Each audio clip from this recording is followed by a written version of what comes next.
To be a good mathematician it is essential. एक अच्छा गणितज्ञ होने के लिए ज़रूरी है। तो अच्छा गणितज्ञ होने के लिए क्या ज़रूरी है? ठीक है, तो यहाँ पे केवल स्पीड या याद करने पर नहीं बल्कि गहरी समझ पर ध्यान देना चाहिए। चलिए ऑप्शन देखते हैं। पहला, understand, apply and relate all concept. सभी अवधारणाओं को समझना, लागू करना और उनमें संबंध बनाना।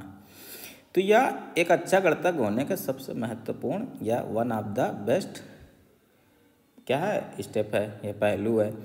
गणितीय अवधारणाओं को गहराई से समझना और उन्हें विभिन्न स्थितियों में लागू करने में सक्षम होना बहुत ज़रूरी है। अच्छे गणितज्ञ विभिन्न अवधारणाओं को जोड़ते हैं, पैटर्न देखते हैं और जटिल समस्याओं को हल करने के लिए मौजूदा ज्ञान का निर्माण करते हैं।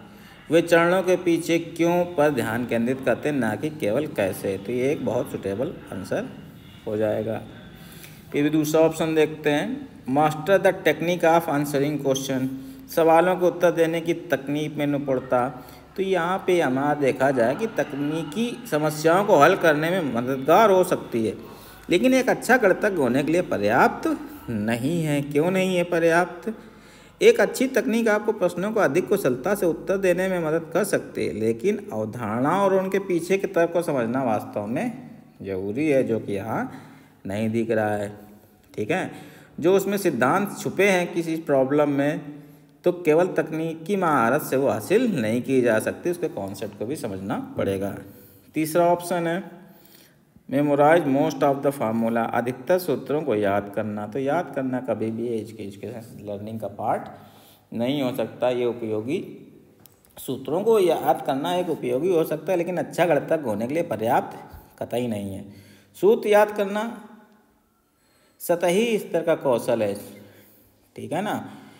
एक अच्छा गणितज्ञ सूत्रों के पीछे की व्युत्पत्तियों और तर्क को समझता है और समझाता है, रीजनिंग को जानता है कि उन्हें कब और कैसे लागू करना है। ठीक है, और नई स्थितियों में, नई चीज़ों में उनको ढाल सकता है। तो ये भी यहाँ पे गलत हो जाएगा। चौथा है सॉल्व क्वेश्चंस वेरी क्विकली। बहुत जल्दी सवालों को हल करना है, ये भी इसका पार्ट नहीं होगा। ठीक है, तो इसका सही आंसर क्या होगा? जल्दी से हमें कोई मतलब नहीं है, कॉन्सेप्चुअल होना चाहिए, बच्चों को अंडरस्टैंडिंग अच्छा दे सके, जो एक्सप्लेन सही से कर सके। तो understand, apply and related all concept. सभी अवधारणाओं को समझना, लागू करना और उनमें संबंध बनाना, यही सही आंसर हो जाएगा।